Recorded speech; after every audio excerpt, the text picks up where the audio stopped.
what tends to happen is that because we keep hearing the same thing again and again, we tend to develop a certain belief about what is true and what is not true. We develop a belief about what works, what doesn't work. So for instance, companies or businesses have been started even hundreds of years ago. What is the big deal about startups that has caused all of us to grow nuts over the last 2-3 years? What has changed? What is new in the startup space or the new business creation space? Okay, so first the online world. Internet/mobile technologies have got so prevalent. We have some great success stories, both in terms of enterprises which have become unicorns and individuals who have also become billionaires. And if you want one more thing, I think the availability of capital.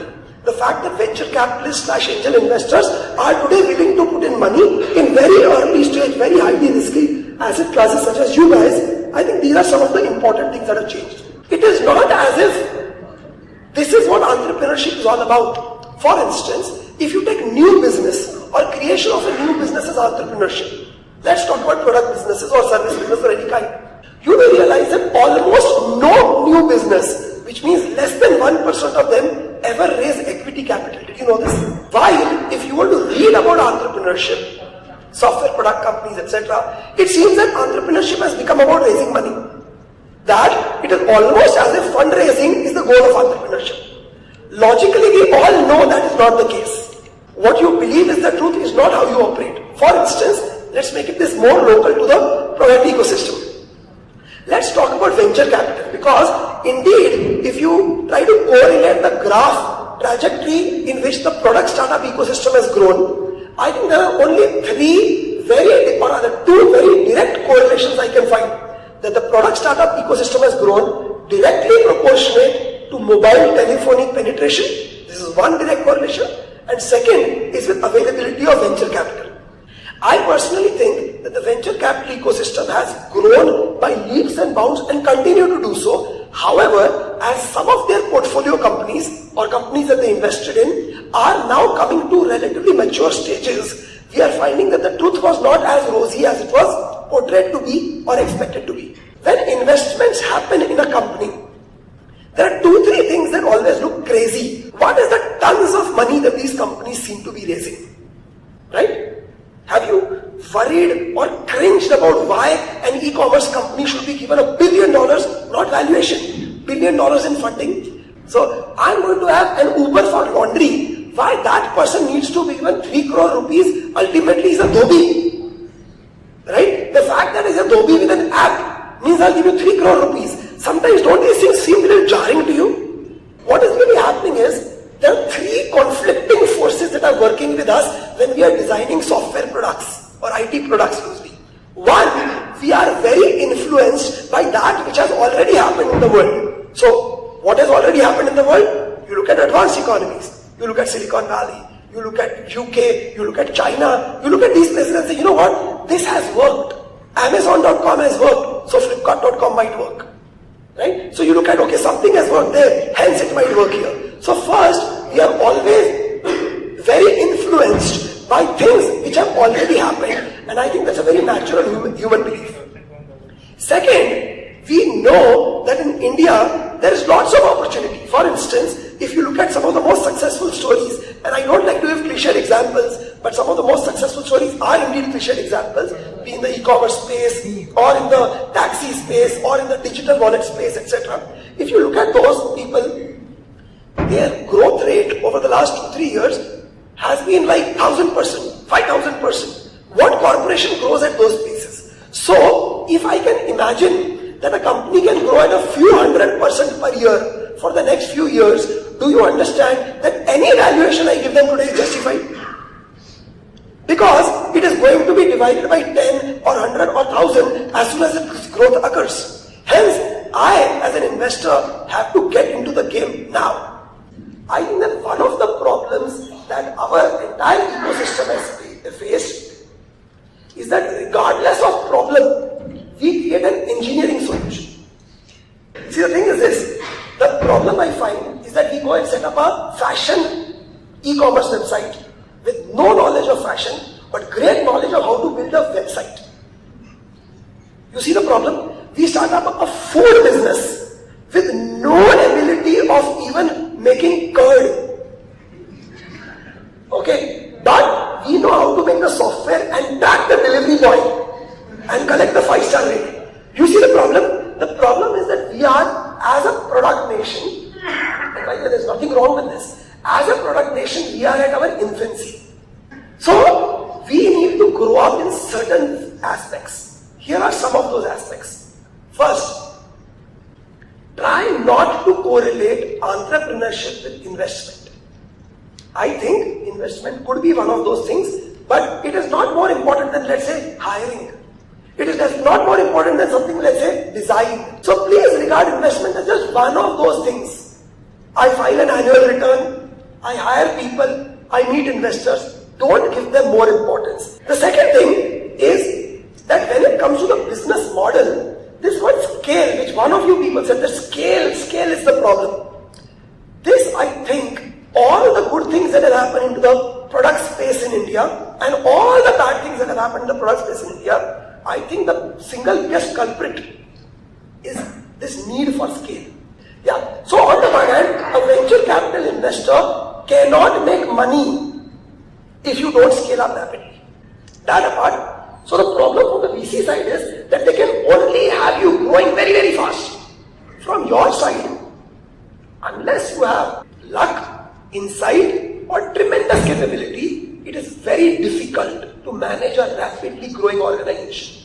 Fundamentals of economics will always win. What are the fundamentals of business economics? Eventually, you have got to make money. Note, money comes in various shades. There are two specific shades I am very interested in. One is called revenue, one is called profit. What I am finding with a lot of people who are setting up businesses is that they are not setting up businesses, they are only creating products and processes. They are not creating the enterprise. So when somebody tells me that no, this is what my product will do, I'm like, great. So if they try to take the discussion to hence investment should be obtained, etc. Hold on. I said products are never ever funded. Products are researched, innovated, purchased, sold. Businesses are funded. And I have found that in the recent past, great product ideas, many of which we saw outside today. Problem is that we are creating great products, and I'm very happy that India has now come out of that purely service mentality which we used to cry about till as recently as 10 years ago. But while our original complaint that India makes great IT services and not products is now no longer true. We are also making great products. But you know what? I still think that the complaint now is that we are not making great product-based businesses. Because a business is so many things. Once they become good, functional, robust and scalable, somebody else also makes them. Because now there is a very good role model. Right? Everybody can become another Amazon. Right? The problem is now taking this product and creating a valuable business around it. In my opinion, most founders don't understand this question, leave alone coming up with a good answer. In fact, when a founder meets me and they want to tell me what they do, the only thing they will tell me is their product. I say, okay, that's a good starting point, but tell me, so how are you going about it? They will now describe some other dimension of their product. They will not talk about the work culture, they will not talk about people, they will not talk about the unique customer acquisition strategy, they will not talk about how they are growing their enterprise. What if I told you something really stupid? Listen to what I am saying, because you are going to think it's really stupid, and by the way, I think so too. But you know what? When you take two events which have 100% correlation with each other, and it seems like there is no logical correlation, but they seem to occur at the same time, you have to think, is there some cause effect going on? You know what common feature of all the 120 to 150 that we permitted to present to our investors, and hence naturally this is a common feature for all 50 who got funded, was that all of these on their compliances bit, which means income tax, service tax, books of account, etc., were all very good. Now if you think about it, most entrepreneurs regard bookkeeping, accounting, compliances, etc. as a necessary evil. That means, karna padta hai, we will do it. Right? And when the problem arises, we'll find a way around it, we'll tell the CA, good solution batao. Which is fine, I don't mind. But you know what? If you regard those things also as an integral part of business, that is when things change. So my Antigyan for you on this front is that your product is critical. Okay, it is as critical as the ingredients in a recipe. If you don't have the ingredients, you can't make food. I agree, your product is critical. It has to be of good quality. It has to be the right and appropriate product. But having the ingredients doesn't mean you are a good cook. A lot of us are working on the ingredients. A lot of us. And I must say, I'm impressed with the products that have been created. I'm not at all impressed with the businesses that are coming out of those products. Given the way entrepreneurship has evolved over the last 4 years only, we didn't have this problem 5 years ago. Some entrepreneurs have developed a sense of entitlement. Okay, I'm entitled to certain outcomes. For instance, some people feel that now that they have a good idea, they are entitled to be funded. No, you are not entitled. The fact that they have made a great product means I should give them a certain valuation. I don't give investments based on ideas. I give it based on my belief in the return on my investment. So this sense of entitlement where you believe I have attended 20 conferences such as this one. So now I know how things work. Well, you know what? I have spoken at more than 20 conferences such as this one. I don't know how things work. He says, it makes sense to make revenues and profits.